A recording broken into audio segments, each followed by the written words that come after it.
₹1,00,000 కాదు, ₹2,00,000 కాదు, ₹5,00,000 కాదు, ₹10,00,000 అంతకంటే కాదు, ఏకంగా ₹200 కోట్ల గంజాయిని పోలీసులు పట్టుకున్నారట.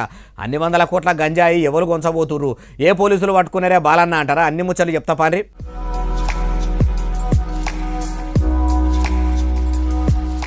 అది చూసినరా, మొత్తం నీళ్ళకేళాలను నింపింది మొత్తం గంజాయి అయినట. గంజాయి వండించిన తిప్పలే ఉన్నది, ఎండినాక ఆకుల కట్టలు తీసుకుపోయి అమ్మిన తిప్పలే ఉన్నది. అట్లా కాకుండా మొత్తం మరగబెట్టి అందులో రసమంతా తీసి ఇట్లా క్యాన్లలో నింపి లిక్విడ్ గంజాయి దందా చేస్తే ఎవరికి అనుమానం రాదు అనుకున్నారో ఏమో కానీ కొందరు బట్టెవాయగాలి ఇట్లా లిక్విడ్ గంజాయి తీసుకుపోతుంటే ఒడిశా పోలీసులు పట్టుకున్నారట.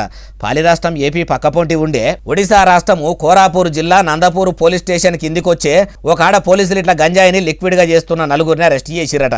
అటెనక సిక్కి వాళ్ళ బాగోతాన్ని బరిబద్దలు చేసిరట. కానీ చూసిర్రా, ఒక్క క్యాన్ కాదు, 2 క్యాన్లు కాదు, 100 క్యాన్లను ఎట్లా నింపి పెట్టిర్రో. కాళ్ళు చేతులు మంచిగుంటే ఏదైనా కష్టం చేసుకొని బతకాలే కానీ ఇట్లా అడ్డమైన గంజాయి దందా చేసి పబ్లిక్లకు తెచ్చి ప్రజల పాలనలతో ఆడుకోవాలనే అడ్డమైన ఆలోచన ఎందుకు చేసి కాలబడతారో. ఇప్పుడు ఏమాయా చూడండి, దొంగతనం ఇంకేదో దాగదన్నట్టే ఈ గంజాయి గలీజ్ దందా కూడా బయటపడే అంటుర్రు ఈ ముచ్చటి నోళ్ళు.